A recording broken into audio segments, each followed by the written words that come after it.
Boom. I think that's it, man. Getting the motherfucking live stream on. Okay. Wait, do I have a lighter?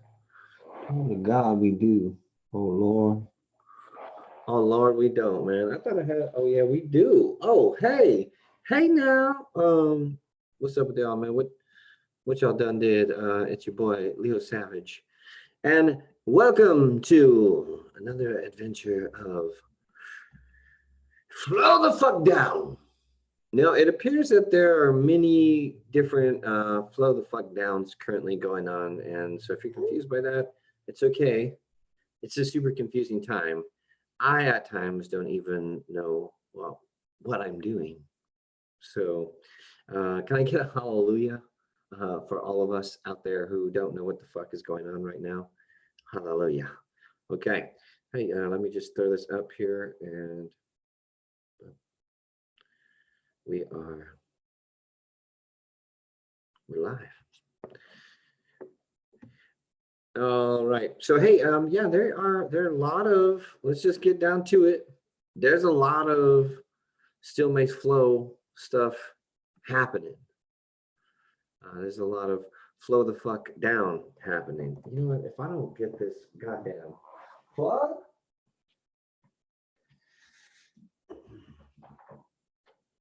maybe I can just get this. My bad, y'all. I'm bad. I hate to jump in and out, but it's part of it, man. Part of the shit. So I have a Flow the Fuck Down podcast. I have a Flow the Fuck Down live in which who knows what the fuck will be going on. And then I've got this one, which is the Flow Breakdown. And I don't know which one of you guys like more. I'll probably condense everything to one viewing and just try and have bits and pieces of I'd like to have bits and pieces of all the different identities of our awesome show. If you guys have any comments, I'm ready. Somebody told me that they couldn't type comments in one time, so who knows? But hey, if you guys have any comments, okay, I am not 100% set up. I need to fucking do something with that. You guys can type something and I will try my best to keep an eye on what's going on. A lot of things going on, okay? But I got a lot of messages about the frame by frame flow breakdown. So we're going to get into that today. And that's something I really love to do, is just dive into the minutia, the smallest things. You guys want to talk about diving in the smallest things? You know what I'm talking about. What's up, girl? Okay, as always, we're gonna make sure that this session is amusing to me and you and everybody. What? You want to learn how to do Still Makes Flow yourself? That's right. Let's get to it. Guys, I'm sure what you want to do is, first things first, you guys go to stillmakesflow.com. You see that? There's people breakdancing on your screen. Maybe it's blurry, maybe it's not. Maybe it's the frames are skipping. Maybe it's not. Who knows? I bet you they are. And but anyways, you're going to go to courses right there, and you're going to find the level 1 certification. Boom. You're going to hit that, and it's going to take you to a magic portal into which you can also get to it from this little button on the main screens. And you're going to see the Still Makes Flow level 1 certification is online for $2.99. And you're probably thinking, Coach, I don't need to get certified in Still Makes Flow. And then if you're saying something like that, I'm probably going to tell you, shut the fuck up. Everybody needs to get certified in Still Makes Flow. You're probably going to want to teach your friends how to do it. You're probably going to want to teach your ex-girlfriend how not to do it. I don't know what, that's y'all's relationship. I'll let you sort that out. But anyways, you're going to want to teach people, so you might as well learn how to teach them the right way.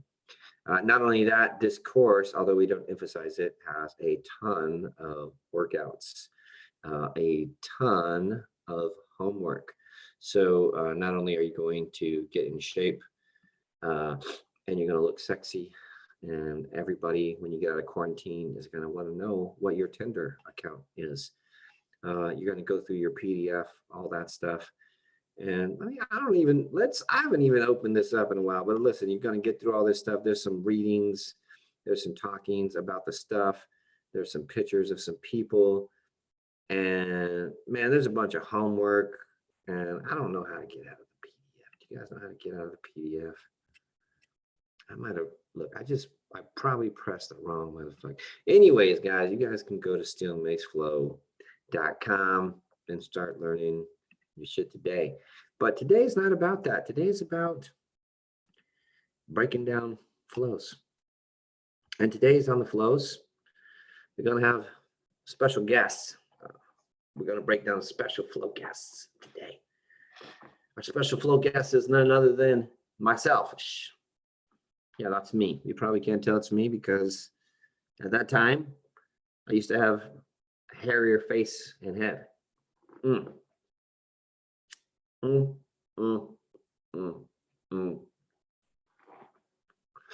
And happy Saturday to you. Happy Saturday to whatever day of the week it is in your neck of the woods. It's Saturday everywhere, okay? So I just want to wish everybody a happy Saturday. I hope everything is going well in your neck of the woods. Let's get into it. All right, frame by frame. All right, this dude right here, he's standing in what we like to call landmark 1. Listen, landmark 1 is very simple. The arms are at full length, no matter how wide they are on the mace or how narrow they are on the mace. They are at full length, meaning arms locked out. Listen, my mace isn't completely horizontal and my arms are not completely locked out. And important to note, although I coach off of structures and shapes, there is a certain artistic interpretation done in my work, and the same should be done in your work. Think of somebody painting a masterpiece. They probably used the brush in a different and unique way that brings their work of art to life. So you will notice in many people's flows throughout the world, a certain expression that breaks the mold. And shout out to you motherfuckers. So this guy, he's doing a good job. Okay, I'm kind of brewing back and forth, and then we just get right into it, hot and heavy. Boom! Guys, let's just take that shit back, okay? There's a lot to take in right here. All right. I really wasn't fair when I published this video because I went from standing still in slow motion to this one's really hard to figure out in regular speed because there is a change of direction that happens. So check this out. The mace is traveling towards us. You see, the handle circling this way. Then I lift the handle of the mace and grab the mid grip, and I switch directions. The handle goes towards you, the handle goes down, and the handle goes up. So now we've switched directions. And this is a really cool thing to do when you guys are flowing with the mace, is to redirect energy. Redirecting energy, redirecting the mace. I know it sounds kind of, I don't want to get too bullshitty with you guys, but what the fuck, let's get bullshitty. The idea of sitting with an emotion and identifying where you feel it and then moving it. Being able to redirect energy, being able to change your attitude. If we can practice it in still mace, we can practice it in the work, and we can actually, we can really put it to practice is what I'm saying. All right, so here we go. The redirect. And all I did there is once the handle got higher than the mace naturally wants to return into its natural 360 orbit. So that's a very, very easy switch to do. You just need to get the handle a little higher than the head of the mace. And so right here, let me just throw a little couple lines down for you guys. All right, so of course, let's just do a straight line out and you guys can see, boom, the handle, of course, is a little bit higher. So what does that mean? Well, that means that now well, I don't think this draws lines. It does not draw lines. Ooh, undo. Bitch. Yeah, okay, I think it will. So naturally now the mace wants to start running in some type of circular fashion because this is important, this right here. All right, so I'm not holding the mace, I'm not really gripping it, I'm just supporting it from a balanced position, because right about here, right about where my thumb is where the mace is fairly balanced. We call that center mass. If I can find balance or make the mace float, I can do this really bizarre redirection. So supporting the mace, getting the tail higher, and you find this amazing floating area and you can redirect traffic. Okay, naturally, whenever I grab the middle of the mace, there are a couple different moves I want to do, an inside or an outside mill. All right, so one thing that's neat about this, and I encourage you guys to do this, but I'm actually leaning away from the center. Let me just draw a line here. I know this is probably a little overkill, but let's fucking overkill shit. Okay, so here's center mass. Let me draw this line right to my crotch. Let's go a little higher. All right, so if I'm holding my ground, then that is my center line. All right, and I should be working from there. Okay, when you start getting to really expressing yourself or making artwork out of your movement, you don't have to break the line. But what you'll notice in this is that this move is very poetic because I got off of the center line.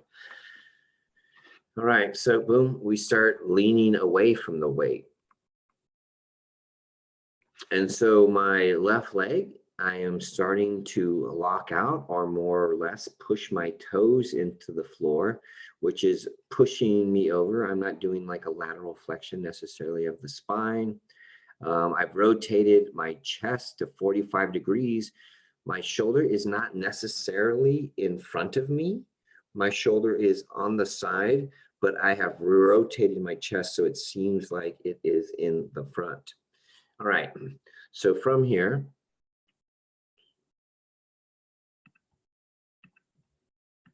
I need to learn hotkeys for all this shit.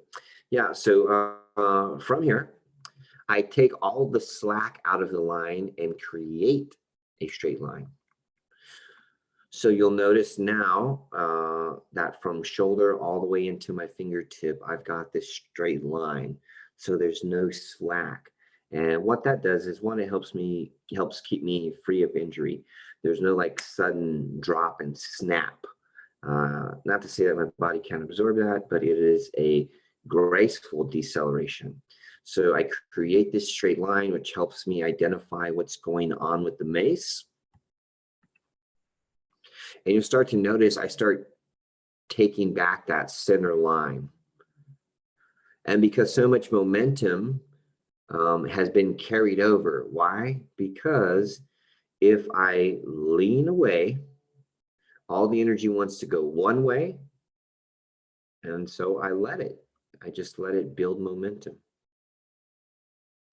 So whenever I grab the middle grip, there's a couple moves I want to do. The mills, the inside and outside mills, which if I was standing in a small river or stream and it was about knee high, I would be splashing the water doing this move, splash. And so therefore we call that splashing water. If I was going the opposite way, I would be scooping up water. And those are parts of the mill. In this part, I did a bottom splash, which is the bottom part of the mill. And I just let the momentum carry over. Again, oh, so sweet. All right, so let's go ahead and check that out from the get-go. Let me get this rewind popping. All right, first things first.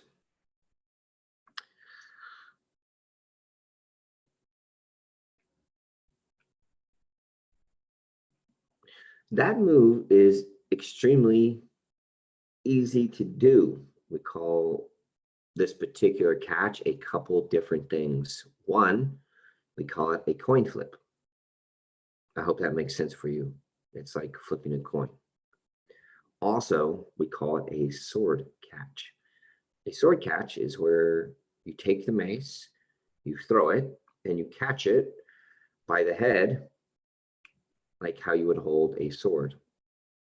So a coin flip or a sword catch from splashing water. All right. So I'm leaning all the way on my right leg. You'll start to notice my right leg is very flexed. I'm going to use the momentum of the globe while I create a high tension field, meaning I'm going to make my arm straight and flexed so there's no slack in it. As the mace head starts to pendulum to the opposite side,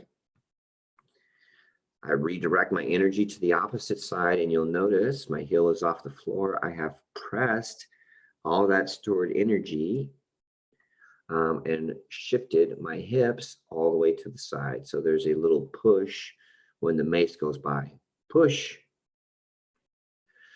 From there, that little push, it lifts the mace head and sends it all that energy. Doesn't stop anywhere, it keeps going. And then it's a matter of controlling the mace. And you'll notice that I stand the mace head up. I haven't fully released the mace yet. So the mace is coming around and I squat just a bit. By changing levels, it makes it a lot easier to control the weight because you're not just necessarily lifting the weight, but lowering yourself also lets you meet the weight. So counter lean, splash. And then once the mace goes to vertical, my hands are now off. Now, if you wanted to, you really don't need to take your hand off of the mace, but you can slide your hand all the way up the mace from thumb facing up towards the head of the mace to thumb facing up towards handle of the mace. All right. Another thing you're going to notice, since my right leg is loaded and pressing into the floor, and it wants to counteract the energy of the mace passing in front of me, what do? We step, cross, and back. All right, so I'm just going to talk about this posture real quick because we get here a lot, and I'll always break this down. Okay, so let's just show the lead leg first. So the lead leg, we have a couple straight lines. All right, so I'm drawing a straight line all the way through the foot because my foot isn't bent necessarily, but I'm on the outside edge of my foot. The inside edge of my foot is peeling off. That helps keep the knee safe. Of course, now this back leg back here, well, that's not 100% the straight lines that we might be looking for. I would actually be looking for this knee to be a lot lower, and this, instead of the leg being up here, being down here. Now, of course, this is artistic interpretation, so you're always going to cut some of the angles. Hey, and I'm fucking flipping a mace through the air. So if all the stuff isn't perfect, the stuff isn't perfect. Now, just a big thing here in this position, it's very difficult to put weight on your,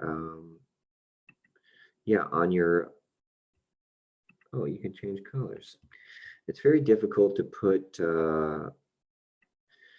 weight on this leg in its current position. Once the heel goes past the head of the foot, it starts becoming difficult to load this leg. However, if we can keep the heel above the toe, what happens is we start to engage our calf a lot more. So we start to build up this stability around the knee. All right, now about the knee is not even close to this calf right here, you see? Instead, the knees are spreading. So this leg in the back is traveling away from this lead leg. I wish I had a better way to demonstrate that for you other than my red pen and my blue pen. But that's what the deal is. We call that a dragon squat. And let's actually just see what happens here.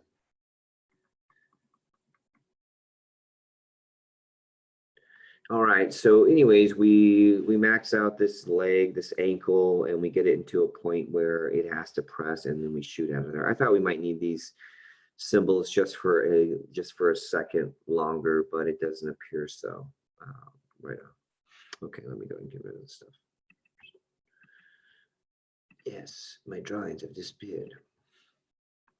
All right, and from there, we have.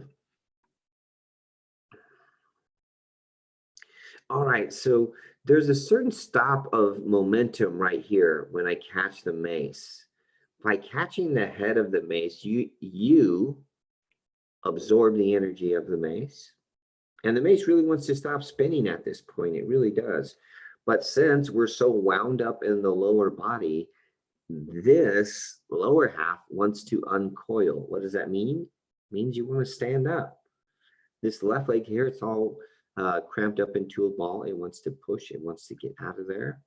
Same thing with our lead leg, which if we're holding on to the mace, we might have to convince it to go end over end because we absorbed all the momentum. Now, whenever you catch a mace after a throw, you can keep it in motion, and that's what we did in this part, right? So once I catch the mace, I bring the mace head in, and then I start to let the mace rotate, and I get it into, well, a couple different positions. We call this landmark 3. We call this crossbody front. We call this crossbody top left side, crossbody top right side. And from here, I go into a sword swing, and then it edits out into some other stuff. Okay, so I guess that's like really a good point just to kind of go through. If you guys are looking at putting together this type of combination at home.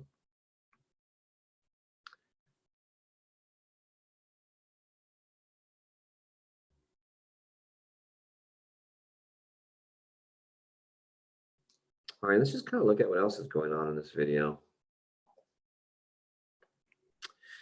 All right, so this is a position we all know and love. And let me just take some time to break down this position for us. Yeah, that's really good.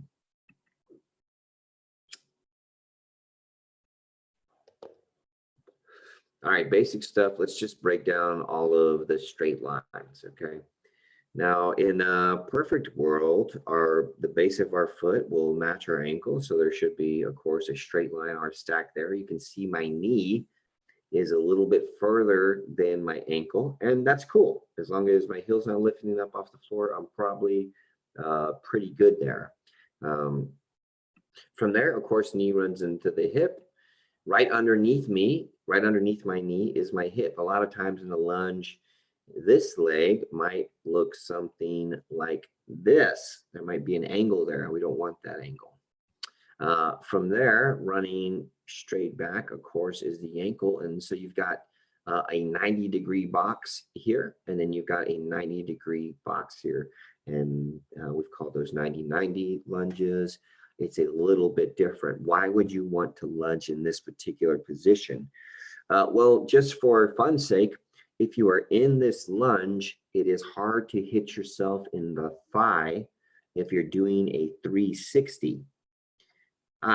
If this leg is angled back, this area here, this sweet area here is where the mace head goes by. So if your thigh is in the way, you will hit yourself. You feel me? I think you feel me. Okay, and so from there, where else do we have some structure? Well, it's not 100% straight. Shoulder to shoulder should be a straight line. Elbow to elbow should be a straight line. Knuckle to knuckle should be a straight line. And your hips, they're still square facing the front. And so if I was to break down a lunge, that's a lot of what we look for.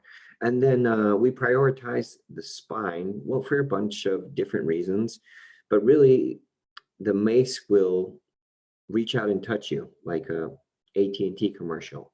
So that means you got to get the fuck out of the way because you don't want to get touched by a mace. All right, they can hurt. So by creating straight lines, we can really grow in strength. We can create some beautiful, beautiful works of art. And it has something to like being like anatomy minded. I don't know much about that stuff.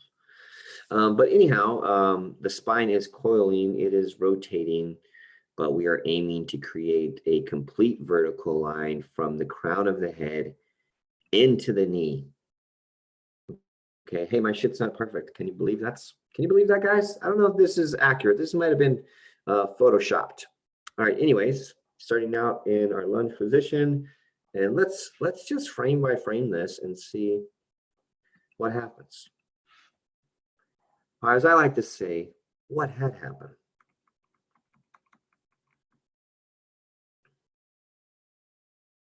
Guys, fucking fucks, yes, I fucks with that all day. All right, so I'm going to go into a tall stance.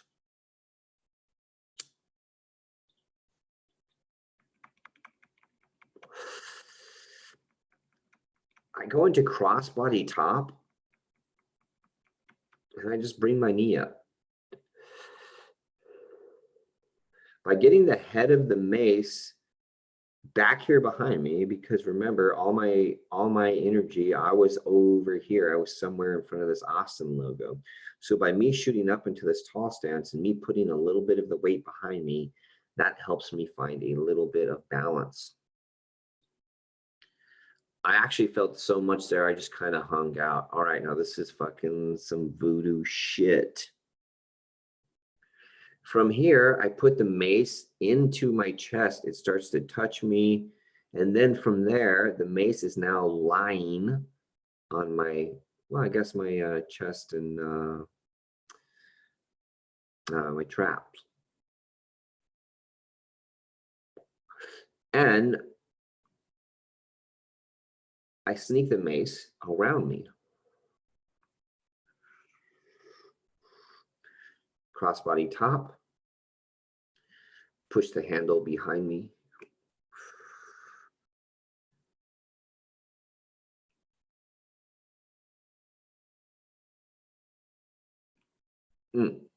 All right, and then of course there's a whole bunch. Let's just hit the lines real quick. This will take fucking seconds because these are all good. Let's just draw them all from the crotch. You've got the spine, you've got the straight leg, you've got knee to hip. Hey, and these can all be very different. That guy looks pretty good. The knee's not too far. The heel's on the floor. I mean, that's all beautiful lines right there, guys.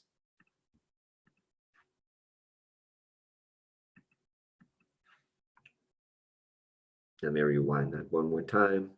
So this is a lot like an executioner swing. I just did it from crossbody top. If you think about it, I'm in crossbody top, and then my right hand really does all the work. Notice that I fit this perfectly fucking straight right angle.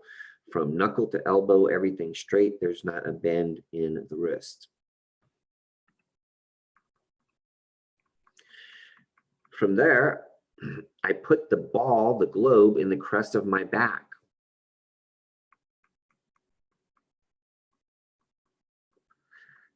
And since I've put the globe and the crest of my back, look how unnaturally even, how symmetrical that circle is with the mace handle. Yeah. From there, and this is very subtle, I use the downward force of the mace handle. Yeah. And I use my shoulder and I bump the mace handle into my shoulder, which helps catapult the mace head up. Bing. We talked earlier about scooping water and taking slack out of the line. With my right arm, I marry the mace to my arm. I take all the slack out of my arm. Guys, when you do this, make sure you keep your shoulders packed. Make sure you keep your shoulders down and in. And then from there, I scoop water. I go the opposite side. All right, I think I do some crazy voodoo shit here that you guys probably gonna need like 1 or 2 lessons to get this one, but let's just go ahead and check it out. And I'm actually gonna call it after this. Whoa, I believe I can fly. Oh, and a hand switch? Bro, you crazy. All right, guys, that's it. That is today's episode of the flow breakdown. Hey, there's some really fancy stuff in there. Man, I love going by on these things frame by frame and just checking out the beauty of the whole thing, being able to look at its stance and say, how can I make that thing look a little bit more beautiful? You know, part of this whole still mace flow thing, thinking about how it started, a lot of the natural progression of this was I didn't have a coach. And it was me creating movements day after day after day, but not really knowing what they look like. And if you've ever been in, let me get out of here. If you've ever been in a deep flow in movement, specifically like still mace flow, there are times where you're there, but you're not there. You're lost. I mean, you're not lost, but you know, I don't know. It's hard to put into words. But anyways, you leave a flow session and you have no idea what you've done. I've been there. You've been there. And so what do? We film. And for me, I feel like when I was in martial arts, I had a couple opportunities to get some footage on somebody that I was going to fight before I fought them.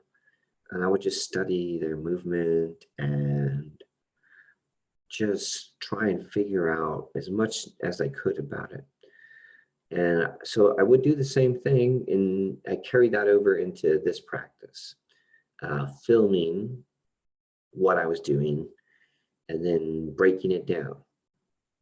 And since I really didn't know what I was doing, other than moving and feeling good, the matter of breaking it down was, there's an underlying feeling that you have when you do it, so you can do no wrong. Meaning you'll put together a really ugly flow, but you feel so amazing during it, you can't see how ugly it is. So that happened to me a lot, just speaking from experience. Taking that flow and going frame by frame without necessarily any music, and then going, what am I doing with this hand like this? What does that mean? I didn't feel like that. So, hey, we live in this day and age where everybody's got a camera. So film yourself. Put your work out there. There's a lot of people out there who are very appreciative of still mace flow, the art of still mace flow. Guys, thank you so much for joining me on this episode of Flow the Fuck Breakdown. Flow the Fuck Breakdown? I like that one. Lots of love, baby. You know what the deal is.